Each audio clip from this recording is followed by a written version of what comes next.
In the wacky world of bullpups, there's a lot to choose from. If you want a good rifle, your options start to dwindle, and if you want a great rifle with service history to match, you're left with just a few. Of those, only one is fit to win both a firefight and a beauty pageant.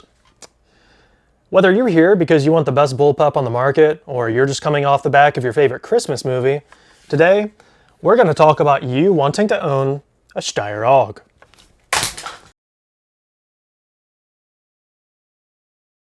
The AUG's origins go back to the late 60s, when the Austrians began developing a replacement for their aging FALs. The new rifle was slated to be a bullpup chambered in the .223 cartridge, and development continued throughout the 70s. In 1977, the AUG entered field trials and was officially adopted as the STG-77 the following year. Beginning in 1983, semi-automatic examples of these early AUGs were exported to the US. That is, until March of '89, when George Bush Sr. directed the ATF to suspend the import of, quote, semi-automatic assault weapons that failed the so-called sporting purposes test, of which the AUG was specifically named. Roughly 6,000 were imported in this period, most of which were regular AUG A1s, but some police carbines, special receivers, and 9mm paras came in as well. Released in '97, the AUG A2 got two major updates, those being a revised charging handle and a modular optic setup. The optic was no longer integrated within the receiver. The original scope could be removed and replaced with Picatinny rail. The US market got a version of the A2 known as the USR, which stood for Universal Sporting Rifle. In order to comply with the '89 import ban and the '94 assault weapons ban, the USR featured a 20-inch bull barrel, a thumbhole stock, and the removal of the QD barrel button, though it is worth noting that it's easy to retrofit if you buy one today. Steyr exported 3,000 USRs in '97, but was stopped later that year when the Clinton administration directed the ATF to re-evaluate certain sporterized rifles for import, the USR among them. The ATF determined that a weapon's ability to accept, quote, large-capacity military magazines would also serve as a disqualifier, ending stateside USR imports permanently. In 2007, Steyr released the AUG A3 in Austria, featuring a 16-inch barrel, a side rail, an external bolt release, and a top-mounted Picatinny rail. Due to import regulations, Steyr couldn't export these to the US even though the assault weapons ban had expired in September of '04. However, in 2007, Microtech began releasing AUG clones to the American market under their IMSAR brand, known as the STG-556. Despite varying quality, the high demand for these clones caught Steyr's attention, and they worked to resume importation of the AUG shortly thereafter. IMSAR would continue producing these clones in several iterations, but production would end in March of 2015. In their efforts to sell AUGs to the American public again, Steyr partnered with a company known as Sabre Defense to assemble imported A3 parts kits on American-made receivers and barrels. This went on for a couple of years until 2010, when Sabre Defense was raided by the ATF for arms trafficking and subsequently liquidated, leaving Steyr out to dry yet again. Okay, but imagine you're Steyr here, you got pee-pee slapped by Bush, pee-pee slapped by Clinton. Finally, the assault weapons ban is over. You found a way to sell to the American public again. You team up with Sabre. What do? They get raided by the ATF. Oh my god, I would have quit.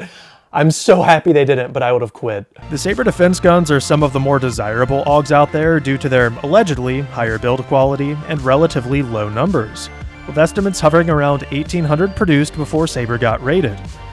Being the first A3s in the US, they were also the first to support the modern aftermarket. At the time though, domestic offerings were scarce, limited to a few products from Ratworks and Manticore. After the Sabre disaster, Steyr announced they would begin their own production stateside in 2012, and began producing AUG A3 rifles with the help of Viltor and FN USA to make receivers and barrels respectively. With Steyr back in the game and the AUG back on the menu, the aftermarket began growing. Domestic producers such as Manticore and Ratworks expanded their lineup. Meanwhile, Pete Athens reverse-engineered Steyr's CQC prototype, producing just 500 of the coveted CQC kits by hand. Built at Steyr's new Bessemer facility, the A3 M1 launched in October of 2014, replacing the A3. The M1 was based on the A3 SF receiver, which released in 2007 for the Austrian Special Forces.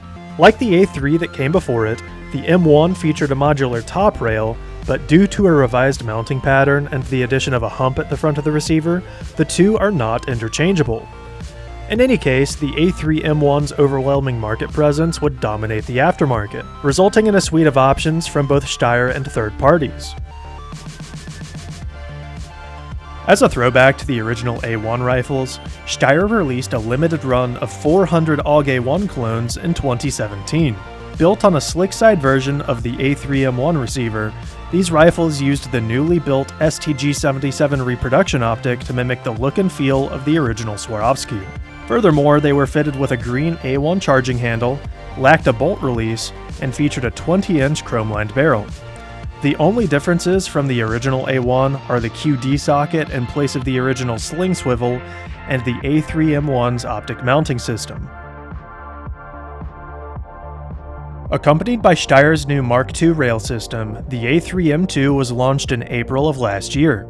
The M2 is essentially just a revamp of the original A3, featuring a flat-top receiver and complete parts compatibility with both the A3 and the A3M1, thanks to its use of both mounting patterns in the receiver.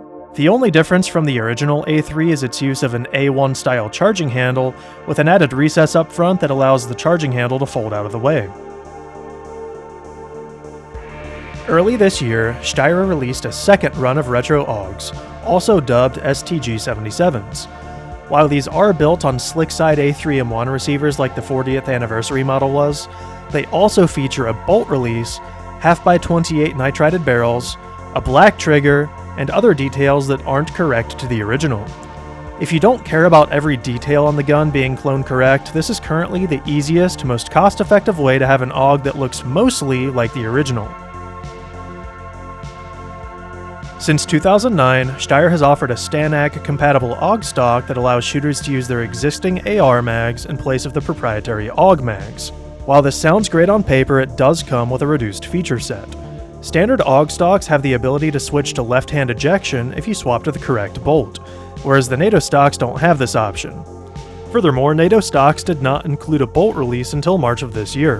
While you can modify these older NATO stocks to add a bolt release, and I have a video on doing this, the modifications needed are extensive and, in my opinion, not suitable for a new AUG owner. Prior to May of 2020, all barrels for the AUG shipped with 13x1 left-handed metric threads and chrome lining. But sometime in May, Steyr transitioned to nitrided barrels with 1/2x28 threads. The first AUGs to ship with these barrels were A3M1s with the serial prefix 15USA, but if you're buying used, it's always a good idea to check anyways. If you're unsure what kind of barrel an AUG has, just look at the muzzle. An older 13x1 barrel will have a much thicker check nut than a 1/2x28 barrel. As I record this, the only calibers you can currently convert your AUG to shoot are 9mm, 300 blackout, and 7.62x39. 7.62x39 is the newest of the bunch, currently being offered as a conversion kit by Heresy Design for NATO stocks. While these kits are still new, so far they do seem to be a bit hit or miss. Steyr has a version for standard stocks, but it isn't yet available for purchase. Heresy also offers conversions for 300 blackout and 9mm, but due to reliability issues they've had in the past, I'm not going to recommend them. As for 300 blackout, Steyr released their barrels in early 2024, and it's by far the easiest conversion. A simple barrel swap is all it takes, and there aren't any compatibility issues, unless you're running the Mark II rail system, which won't fit over the bigger gas block unless you remove the handguard's gas shield. Lastly, 9mm is the most complicated due to its history. Since its inception in 1988, 7 generations of 9mm kits have been produced by Steyr, all with inconsistencies in parts compatibility and feature set. Across the first 6 generations, only 600 kits in total were brought in from 1988 to 2014. Due to their quirks and scarcity, I recommend skipping these and buying a new 7th gen kit direct from Steyr instead. Steyr has also announced a new conversion kit that takes Glock mags, and while it isn't out at the time of recording, if that's an option for you watching in the future, I suggest getting that instead. Okay, I was about to upload this and I checked Steyr's website and they just randomly shadow dropped another 9mm kit. This one takes Colt AR9 mags, and it's also the only one that's ever worked in a NATO stock. This topic is deserving of its own video, but I want to quickly mention these kits as they get asked about pretty often. In short, do not buy one of these kits unless you're cloning an AUG A1 or printing an iLog. The big parts are all incompatible with your semi-auto AUG because they're full auto parts. And while it is pretty easy to turn these kits into a felony, I don't want to be banned from YouTube or sent to prison, so I will not elaborate. That said, the smaller parts can be used for cloning or as replacement parts, but the odds of needing them are slim.